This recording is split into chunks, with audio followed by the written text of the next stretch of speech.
Hi everyone, welcome back to my channel. Today I'm going to talk about how to create a user behavior flow report in Google Analytics. We also call it path exploration in GA4. So let's get started. First you have to log in your Google Analytics account and then go to explore. By default it is not available in report section. So you have to create custom report. So click on the blank and here you will see technique. Click here and select path exploration. Here you can see that few options are available: event name, title, screen class and screen name, and path. So if you have so many events, then this report is helpful, that where or which events are triggered by users. So you can see that flow, but important is page path. So we can see where people are going. You can click here and see the further steps where people are going. So from home page they are going to blog, and they are going to home page again, and these blog pages, these are detailed pages of the blog. This is a unique node only. So if you click here you will see duplicate entries. For example, there is a home page and again home page is showing. So best practice is you keep it checked, so it will provide you some unique values. And now you can add segments as well. So click on the segment and you can select or you can create new one.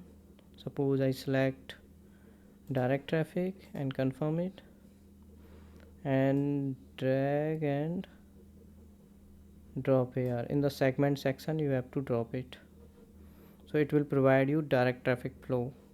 So for now I am deleting it because it's a demo account, we don't have much traffic. So we will go with the without segment. Now we cannot change these items here because this is a fixed report. Only we can change these things. Now further reports on detail you want to see. So here are few or more options: starting points and ending points. Suppose I want to see ending points, and if people are ending on services page, so they are coming from these pages to service page. You can further explore, so you can see the further steps. So from about us they go to there, and then further they are going to here. This is the end point. From this point they are not going anywhere. So you can see like this. And now you start over and you can select page path. So now we will see starting point. So my user started from home page and then go to blog, and then they go further here. So this is how you can see that how user is behaving and where are they going. So this analysis is very helpful to optimize your website, and you can easily understand how users are behaving, what they want, where they are going. If anything you feel that they should not go there or they are not going to the right page, you have to optimize your website accordingly. So thank you so much for watching this video. If you have any query you can ask me in the comment box. Thank you.